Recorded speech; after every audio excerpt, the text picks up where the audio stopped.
Have you ever opened a shopping app at 2 in the morning, seen a product you didn't need, that you never planned to buy, that will probably sit packaged in a corner of your house for 6 months, and bought it anyway?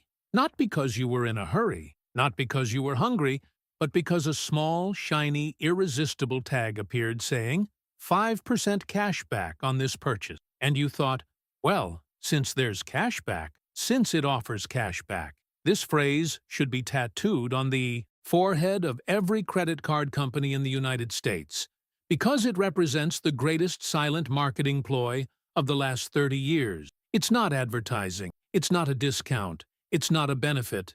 It's a phrase that transforms an irrational impulse into a seemingly rational decision. And it works every time. Every one time. You think like this: if I'm going to spend it anyway, at least I'll get some of it back. It sounds smart. It sounds like you've read a personal finance book, watched a video about investing, talked to someone who understands money. It sounds like you're being clever while the rest of the world throws money away without thinking. It sounds advantageous. It sounds like you finally understand how the system works. But that's the problem. This isn't economic. This never was economic. And if you keep believing it is, you'll spend the next 10 years feeling smart while getting closer and closer to zero. What you call getting cash back is, in the real language of the financial world, a conditional reward for a certain type of consumption behavior. Do you know who else uses conditional rewards to shape behavior? Casinos, gyms, gambling apps, arcade machines that give you a paper ticket for every coin inserted. And now, with impeccable elegance that would put any Las Vegas casino to shame, the credit card industry. The difference is that the casino at least has the decency to look like what it is. The credit card presents itself as your financial ally, like that friend who always has good advice, as a partner on your journey to financial freedom.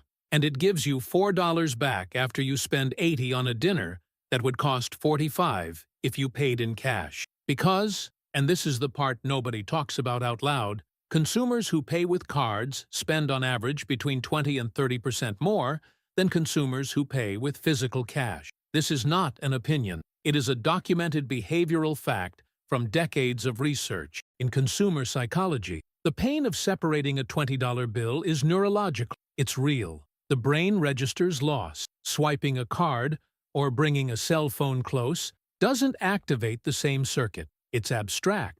It's painless. It's the financial version of eating with the lights off. You consume more because you don't see what you're doing. And cashback makes this process even more anesthetized, because now you're not just spending, you're investing in a purchase that gives you a return. Think about the structure of what's happening. You see the cashback.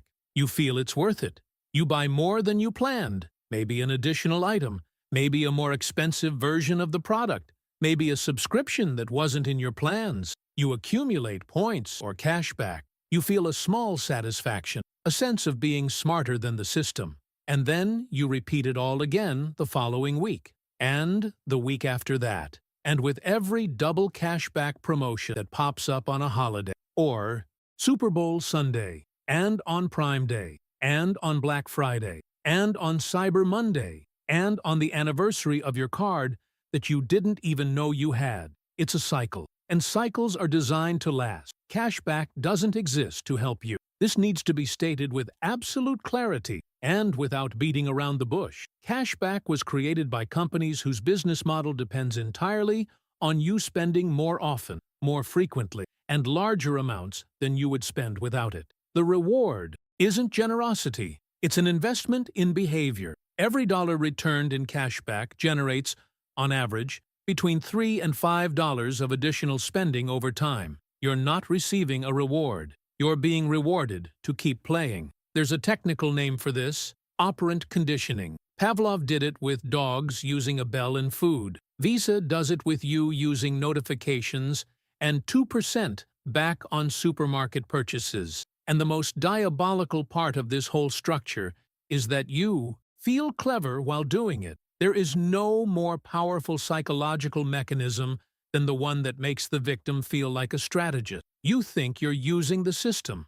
The system is using you, and it's doing it so efficiently that you'll close this video, open a cashback delivery app, and order food you weren't hungry for, and you'll feel good about it. You'll think, at least I got 3% back, while you spent $37 on a pizza you didn't need at 11 o'clock on a Tuesday night. Months go by. Sometimes a whole year goes by. And when you look at your bank statement, your spreadsheet, the balance of the savings account you promised yourself you'd build, you see you're still in the same place. Or worse, a little behind where you were. But you have about $140 accumulated in cashback.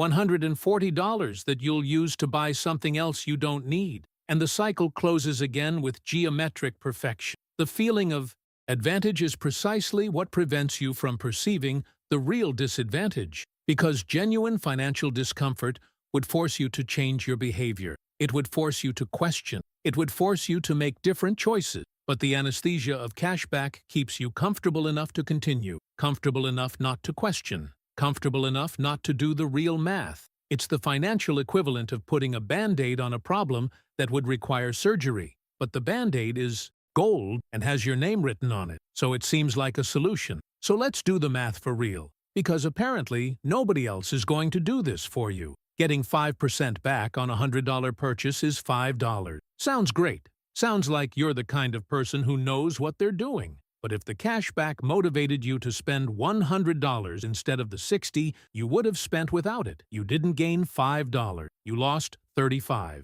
Net. No appeal. No illusion. $35 that left your account, passed through a credit card company that kept the lion's share, ended up in a store that has already adjusted prices to absorb the cost of the cashback program, and came back to you in the form of $5 of reward that will finance exactly the next spending cycle. It's a perpetual motion machine, except that what moves is your money out of your account.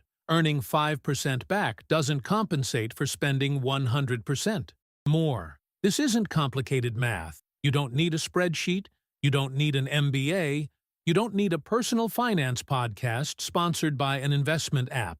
It's subtraction. It's the math the system doesn't want you to do, because the moment you do it, the game is over. If you want to understand how these mechanisms really work, not what the marketing says they work, but the psychological and financial engineering behind each reward program, each point accumulated, each cashback notification that appears at the exact moment you're most vulnerable to impulsive decisions, stay here. Because there's much more to deconstruct. There are airline miles. There are points that expire. There are credit cards with annual fees disguised as benefits. There's an entire system built on the premise that you'll never do the math. The question isn't whether cashback is worthwhile. That question has already been answered. The real question is what you're exchanging it for. The question is whether, in the end, after all the months added up, all the cycles completed, all the accumulated satisfaction of feeling like you're outsmarting the system, are you actually making money? Or are you just finding a progressively more comfortable, elegant, sophisticated, and socially acceptable way to lose?